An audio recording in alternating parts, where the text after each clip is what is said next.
Hello, welcome to Understanding Child Abuse with Araoye Blessing.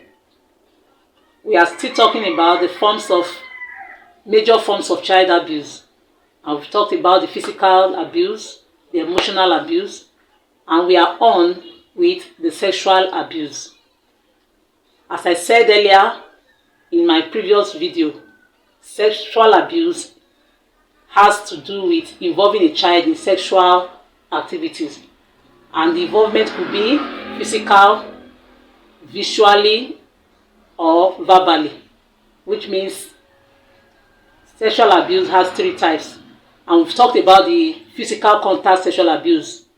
So now we want to look at the visual sexual abuse, which has to do with exposing a child to sexual activities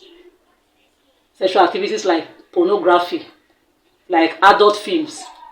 All these are visual sexual abuse. They affect the child the same way the physical contact sexual abuse affects the child. So a child is being exposed to adult movies, exposed to pornography, exposed to sexual activities.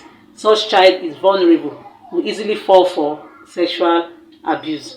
That is the reason why children should not be allowed to see such. Some sexual abusers, the perpetrators, what they do, they don't even touch the child, they don't physically touch the child. All they do is to touch their own private part in the presence of the child. They'll just call the child. There was a case we saw there some time ago where the child was sexually abused like that. The perpetrator did not touch the child.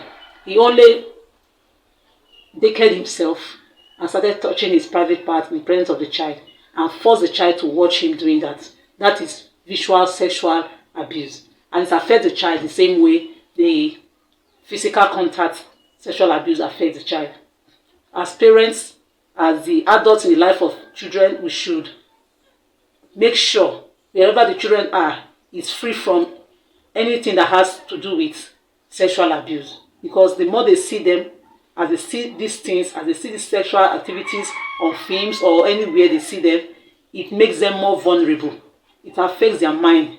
It makes them easily to fall for sexual abuse. I hope we have learned one or two things again under sexual abuse.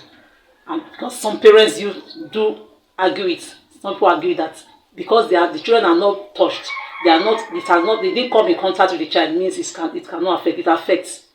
It affects the same way that the physical contact sexual abuse affects the child.